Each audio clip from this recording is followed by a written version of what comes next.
चलो बच्चा स्टार्ट करते हैं सम नंबर 2, जिसमें कंसेप्ट क्या है वो पहले पढ़ते हैं, उसके बाद डिस्कस करते हैं। Sunny sold goods 52,000 to Vishnu bhai on 16/6/2016 against which Vishnu bhai accept the 3 months of bill 52,000 on 20/6/2016। तो यहाँ पे जो पहला पॉइंट दे दिया है उन्होंने क्या बोला हुआ है, तो यहाँ पे बोला हुआ है कि सिंपल वे में यहाँ 52,000 का बिल था, 52,000 का हमने गुड्स सोल्ड किया है। तो पहली एंट्री करते हैं in the books of acceptor और दूसरा है in the books of drawer. तो यहाँ पे बच्चा जो गुड्स किसने, हमने हर बार ये डायलॉग बोलता है किसने गुड्स सेल किया है तो वो ड्रॉ करेगा। तो यहाँ पे गुड्स जो ड्रॉ सनी जो है उसने गुड्स सोल्ड किया हुआ है, तो यहाँ लिखते हैं यहाँ बुक्स ऑफ सनी। बच्चा मैंने थोड़ा रेडी रख के रखा हुआ है। और दूसरा जो नाम है वो है विष्णु भाई, तो यहाँ पे विष्णु भाई, तो ये एक्सेप्टर होंगे। तो जो सिंपल है जो ड्रॉ करेगा उसके लिए बिल्स रिसीवेबल, जो एक्सेप्ट करेगा पे करने के लिए उसके लिए बिल्स पेबल। तो बच्चा पहली एंट्री जो हमें करनी है वो डेट देख लेते हैं कब ये सब कुछ हुआ।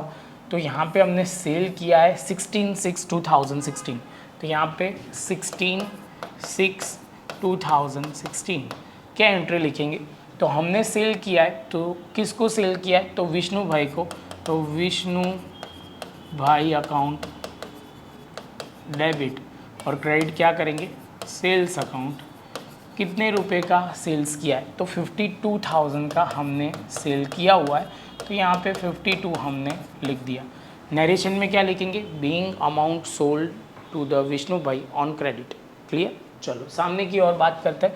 सेम चीज़ 16/6/2016 और यहाँ पे हमने परचेज़ किया है, क्या किया है, परचेज़। तो परचेज़ अकाउंट डेबिट एंड यहाँ पे हम क्या करेंगे, किससे हमने क्रेडिट पे लिया हुआ है, तो सनी अकाउंट क्रेडिट हो जाएगा। और यहाँ पे हम लिखेंगे being goods purchase from Sunny on credit. कितना गुड्स लिया है, तो 52,000। ये बात हो गई हमारी पहली एंट्री की। उसके बाद बच्चा दूसरा क्या बोला हुआ है, 3 months का बिल लिखा हुआ है against which Vishnu bhai accept the 3 months of a bill 52,000। Vishnu bhai ने एक्सेप्ट किया तो उनके लिए बिल्स रिसीवेबल यहाँ पे आएगा 26। यहाँ पे हम लिखते हैं 26/6/2016। यहाँ पे हम लिखेंगे बिल्स रिसीवेबल क्योंकि हमने ड्रॉ किया हुआ है।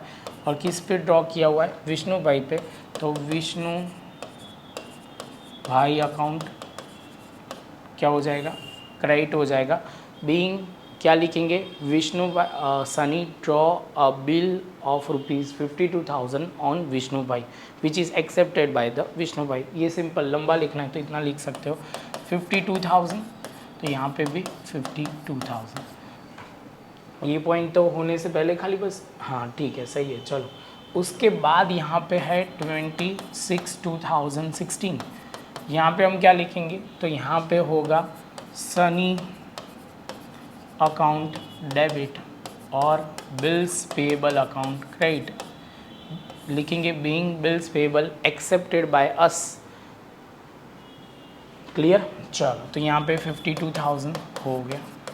अब मैच्योरिटी डेट तक वेट करना है कि नहीं करना, तो ये वाले केस में मैच्योरिटी डेट तक वेट नहीं करना है।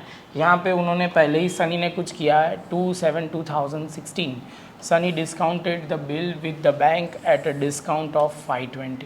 तो सबसे पहले बच्चा हम क्या करते हैं, हम एक खाली ड्यू डेट कंसिडर कर लेते हैं तो हमारे लिए ईजी हो जाए कि maturity date with grace days हमें ढूंढना है। तो 26/6/2016 यहाँ पे 3 months बोले थे, तो ये मंथ्स जो है वो हमने लिखा तो 29/2016 और 3 days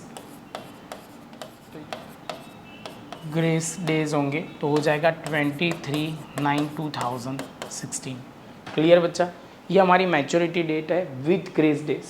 अब ये जो हुआ है 2/7/2016, ये बहुत अच्छे लोग हैं, इन्होंने ऑलरेडी डिस्काउंट जो था वो दे दिया है 520। हम दूसरे सम्स देखेंगे, इसमें डिस्काउंट हमें खुद कैलकुलेट करना पड़ेगा। तो चलो बच्चा ये डेट है 2/7/2016, तो यहाँ पे हम लिखते हैं 2/7/2016 पैसे हमें मिल रहे हैं तो हमें यहाँ पे लिखना पड़ेगा बैंक अकाउंट डेबिट। क्या करना पड़ेगा? Bank account debit. अब ये हमारे लिए डिस्काउंट जो है, डिस्काउंट अकाउंट भी डेबिट होगा, और हमारे पास से बिल्स रिसीवेबल जा रहा है तो क्रेडिट होगा। हमें सिंपल डायलॉग वो देखना है कि पैसे आएंगे तो डेबिट, जाएंगे तो क्रेडिट। तो बैंक अकाउंट, हमें बैंक से क्या हुआ, ये हमने डिस्काउंट करवाया हुआ है तो हमें पैसे मिल रहे हैं। तो बच्चा ये पॉइंट जैसे हम करते हैं तो इसके बाद हमें यहाँ लिखना पड़ेगा 52,000 माइनस 520। तो यहाँ पे हमें पैसे कितने मिलेंगे? 11,480। 520 हमारा डिस्काउंट था एंड 52,000 हमें बिल्स रिसीवेबल का था। क्लियर? अब दूसरी साइड पे देखते हैं तो यहाँ पे ये डेट पे नो एंट्री आएगा। ये लिखना ऐसे तो ज़रूरी, मैं तो वही बोलूँगा ये डेट पे लिखो तो सामने वाले को क्लियर हो जाए। अब ड्यू डेट आ गई, मैच्योरिटी डेट आ गई, तो अब मैच्योरिटी डेट कौन सी है? तो मैच्योरिटी डेट बच्चे यहाँ ध्यान से देखोगे 23/9/2016। अब जैसे मैच्योरिटी डेट आएगी तो जो हमारा विष्णु भाई है वो हमें पैसे देगा, तो उसके लिए वो क्या एंट्री करेगा? तो यहाँ पे वो सिंपल लिखेगा बिल्स पेएबल अकाउंट डेबिट, और यहाँ पे बैंक या कैश अकाउंट क्रेडिट करेगा। कितने पैसे देगा? तो उसको जितने देने हैं 52,000 वही देगा, क्योंकि इसको कोई फ़र्क नहीं पड़ेगा किसको देगा, तो होल्डर ऑफ अ बिल। इस बार होल्डर ऑफ अ बिल कौन होगा? तो बैंक या श्रॉफ। यही डेट पे यहाँ पे भी मैं बोलूँगा कि यहाँ पे आपको वो ध्यान में रखना है, डेट लिखो और नो एंट्री लिखने की आदत डालो, जिससे आपको क्लैरिटी आ जाए। तो बच्चा ये सब में तो इतना ही था। जो पॉइंट मेरे हिसाब से आपको जो समझना है वो है ये 2 एंट्री का मेन पॉइंट है, जिसमें डिस्काउंट वाला पॉइंट इन्होंने बहुत ठीक से एक्सप्लेन नहीं किया, मतलब वो क्वेश्चन ही सीधा सिंपल था। तो एक ये टाइप का है, दूसरा वाला मैं इसके बाद कर पाऊँगा। बच्चा इसमें प्रोसीजर हमारी सेम रहेगी, पहले कंसेप्ट, उसके बाद एक्सरसाइज, उसके बाद इलास्ट्रेशन। इतना आप कर लेते हो तो आपको कंसेप्ट क्लैरिटी आ जाएगी, लेकिन देखने से नहीं लिखने से आएगा, वो ध्यान रखना। तो बच्चा इसके साथ यहीं हम ख़त्म करते हैं, मिलते हैं नेक्स्ट लेक्चर में नए सम के साथ।